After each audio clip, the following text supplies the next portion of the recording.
Download Whiskey Hell Podcast. We call attention to the mainstream media narratives weekly in hopes that you'll have fun with how ridiculous the news really is. We don't want to change your mind. We just want to give you perspective so that you can choose more wisely and be more aware. Couple that with great craft beer, hilarious stories, deep thoughts, and real conversations. We know you're going to enjoy it. Download Whiskey Hell Podcast anywhere you find outstanding shows.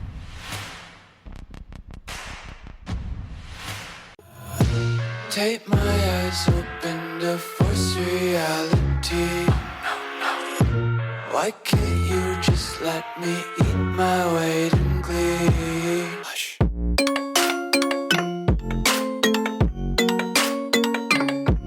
Shh.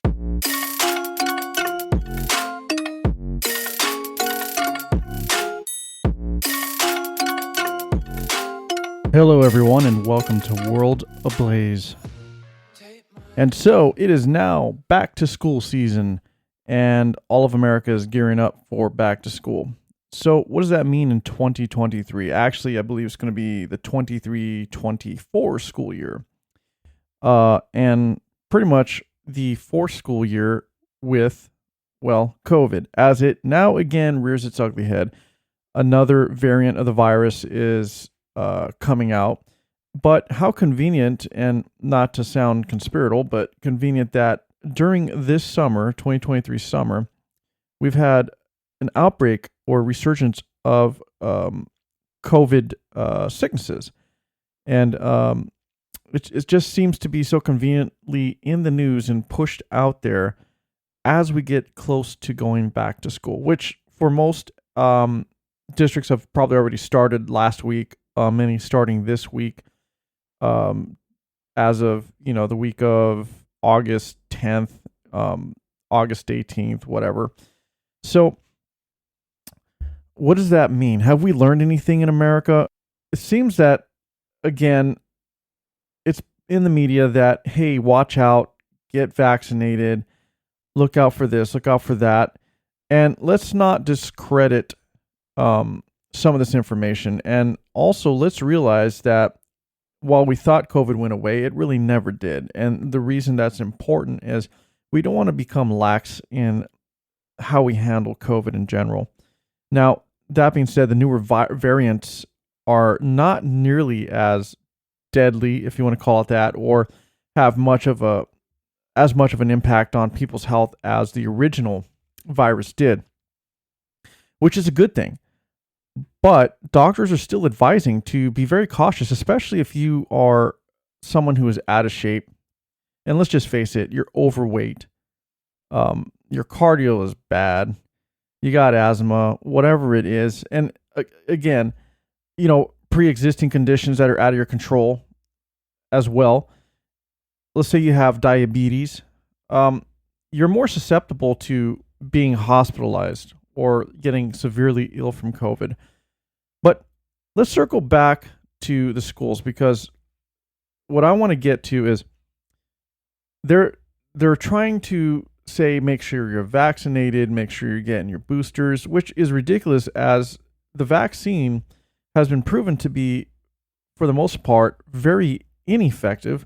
While it has helped some, as a whole, it has not been effective. And even the manufacturers of these vaccines, such as Pfizer, have admitted that even they were unsure of how effective the vaccines that they were releasing were. And to this day, not really effective whatsoever. Now, has it helped some? Sure. But it seems like it's just a roll of the dice whether or not you get a shot that actually works or makes you even more sick, or in worst case, kills you. So be very cautious on your decision when it comes to vaccinations. And I'm not anti-vax whatsoever, but I think after coming into our fourth year here, I'm hoping that the vaccine has been improved and actually is functional and works the way it's supposed to be as designed, and actually doesn't add anything else to your health, that can be a detriment to your health. It should help you get over, the dangers of COVID, but for the most part hadn't. So circling back to school, what we don't want to see again is the push of mask mandates. And for the most part, the government and many districts have backed off of that, as the mask mandates have really not shown to be effective anyway, and actually created more respiratory health issues as we've known, as we have. I mean, if we remember back to little kids who were getting respiratory health issues because of the mask mandates, the masks, continuously on their face all day, can't breathe properly. They're breathing their own bacteria back in, with the mask. People aren't washing the masks. I mean, a lot of what happened really came down to hygiene. And so I want to stress also, when going back into school and as it relates to COVID, let's use some, what should be common sense. Wash your hands. Be clean. If you're in a room or walking in a room or see someone who's just hacking and coughing all over the place, don't enter that room. Avoid it. And I'm going to go back to this, and I'm talking to you parents. If your kid is sick, if your child is sick, keep them home. I know you have to work, and it could be difficult, but having your child go to school sick is doing nothing but help to spread that current virus or disease to others. And the best way to combat COVID or other viruses that are similar is to help stop the spread. Something that we didn't do very well. Something we haven't done very well in the past, which is why we have cold seasons, flu seasons. We don't stay home. We think, we'll just work through it. It's not a big deal. Well, that may not be a big deal to you as an individual. You think, I can still go to work. Or as a parent, you say, I'm going to still send my kid to school. But it's a big deal to those being exposed to the sickness that you or your child may have. So let's be courteous to others. Let's be courteous to the rest of America, to the rest of the world. Stay home. Keep your child home. Get proper medical advice. Let them rest. And contact your doctor and get some treatment for whatever may be ailing you. Don't just keep exposing others to your sickness. That's always been a peeve of mine, and something that, for whatever reason, most people ignore or refuse. And again, maybe you think you're fine and you can push through, but that doesn't mean the person next to you is able to overcome the same sickness the way you can. And why expose them to that risk? Let's just be a good human being and stay home. Don't expose others to a sickness that you may or may not have. It literally could be just an allergy. But regardless, get through it on your own time, not on everyone else's time. Do not expose others to your issue. The other thing about going back to school, now that we kind of addressed a little bit of the COVID, just be smart about it. Make smart decisions. If you want to mask your child or if you want to wear a mask, I can't get in the way of that. That is your decision. But I don't think it's something that you should shame others for not doing. And definitely, we shouldn't be pushing to lock the country down and make everyone wear masks again, because again, it has proven to be ineffective. If you feel safer doing so, fine. Good for you. But don't push your belief on others when scientifically it has been proven to be ineffective. The virus still spread when people wore masks. People still contracted the virus when they wore masks. People spread the virus when they had the vaccine. And the big push of the vaccine was, you'll stop the spread, which is entirely proven to be bullshit. Still happened. Not to say that the vaccine did not help you get any more sick from COVID if you had it, but it definitely didn't stop the spread. So just be smart. Think of others. Obviously, think of yourself.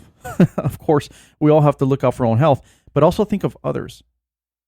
And when it comes to your child, if your child is sick, do not send them to school to keep spreading whatever ailment they have to other kids, to teachers, to parents, to other educational workers at the sites.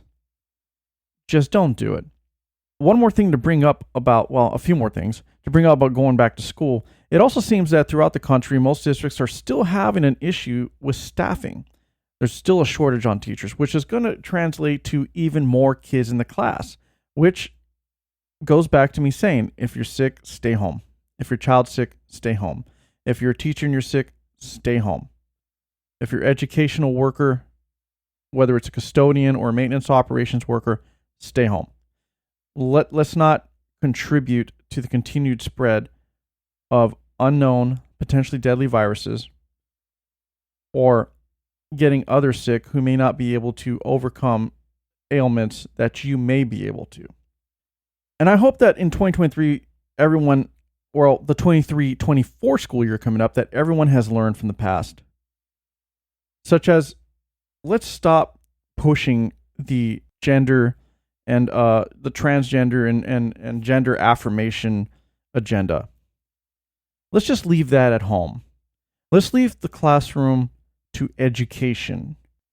And while, self-discovery is a part of education, that has to do with your person, your family, your friends. I'm not sure that is something that needs to be taught in a classroom from an instructor, given a state-approved curriculum to teach your child. That's not where this should be. So let's keep the classroom about teaching relevant things that you're going to need as you grow into an adult. Math, science, reading, writing, history. Let's keep it based on those things. History. Let's not push your opinion or your particular way of life on others. Now, that doesn't mean to try to mold children into sterile, unaccepting people who aren't exposed to anything. But as far as being exposed to those other social norms or social, what would you call them, unnorms? That really comes down to the family. And I'm gonna say, as far as families go, parents, caretakers, I'm going to charge you with the responsibility of bringing your child up and educating them in those subjects that don't belong in the classroom, but absolutely have to be talked about and dealt with. And I will charge the caretakers and parents of these children to go ahead and talk about these subjects that seem taboo or hard to deal with. Of course, a child's mind at whatever age, for example, a 2 or 3 year old is not going to be able to comprehend and understand what you're talking about when it comes to gender. But at some point, you do want to talk to your child about it if it's something that they're always going to be exposed to in terms of a topic or conversation, especially among their peers. Absolutely have a conversation. Absolutely educate yourself. But let's keep public education, classroom education, let's keep that about basic education. I think that if we go back to that, we will have better students, we will have better test scores. America might actually come back to producing contributing, healthy-minded adults that can give back to society and help take society and this country in even grander directions than we've ever been. Let the family decide on how to tackle issues that are outside of those of basic educational institutions, things that shouldn't be in basic educational curriculum, to be honest. Let the family step up, hold the families accountable, hold their parents, their caretakers accountable for these things, because they do need to talk about those. But these are social issues that don't belong in the classroom because it's not a part of basic educational curriculum. And you can argue with me all day, but the truth be told, it's not a part of basic educational curriculum. And being that most people do go to public schools and it's our tax dollars, I'm going to be damned if I'm just going to let that happen. That I'm going to sit back and let these children's minds be molded into mush and be molded into becoming basically a drone of the system. They should be given the tools to be able to use so that they then can make their own informed decisions based on the basic education that they're given. And encourage your children, parents, I'm talking to you, to be social with others of their same age group. Go out and play. Interact, because that's where you're going to learn the other side of life that you're not going to learn at a desk. Let's get back to really caring about America's kids. Let's care about the minds of the children, the health of the children, and let's be responsible. Let's be responsible Americans and responsible parents and responsible teachers. And let's stop pushing your hang-ups onto a little kid who has zero idea what the fuck you're talking about anyway. They're not even going to be able to comprehend it. Let them be kids. Let them grow up. Let them interact and play with their peers. It's okay if they get dirt on their hands. It's okay. Just wash them. Just wash it off. Dust off the jeans. Get up, go back out there and run. But let's keep public education about actual education, basic education, about giving the kids the tools that they need to become amazing adults in the future. And let's stop keeping everyone from interacting with each other, from actually talking to each other. And when it comes down to being sick, again, sicknesses, COVID, let's manage this responsibly. If you're sick, stay home. Don't go to school. Don't go to work. You can take a day. It's okay. It's not going to hurt you that much. Take the time to go see the doctor. Let them know what's going on. Your doctor can assess by what you're telling them if you need to come in and, be given medications or maybe put on some kind of a regimen. But regardless, let's all be smart and let's all be good to each other and let's think of everyone, not just our selfish selves. Okay, so now for our next topic. Let's talk about how deeply offended America has become about a song. Jason Aldean's song, Try That in a Small Town. Apparently, Jason Aldean is extremely racist. And I just don't get it. I gotta be honest. I heard the song, I watched the video, and then I went back and I read the lyrics. There are YouTubers, social media influencers, etc., trying to claim that the video and the lyrics have a lot of racial undertones, as well as, this is a new one for me, racial dog whistles. I don't understand that one. I forgot who the person was that said that, but I literally saw this on YouTube and I was laughing. Racial dog whistles. Seriously. So I guess what that person means is a dog whistle, for example, is at a certain frequency, certain pitch that a human can't hear and just other dogs can hear because it's within their hearing range. So my question to you, YouTuber, influencer, how is it you were able to hear that racist dog whistle? Because I sure as hell didn't pick up on that. I didn't hear that whatsoever. So the question is this all being made up? Is it your own racism that you're trying to perpetuate and spread around? I feel as if the majority of people really thought that, I'm talking about the real American majority, thought that this was a racist song, an extremely horrible song. Why is it still top of the charts? I think it's still number one.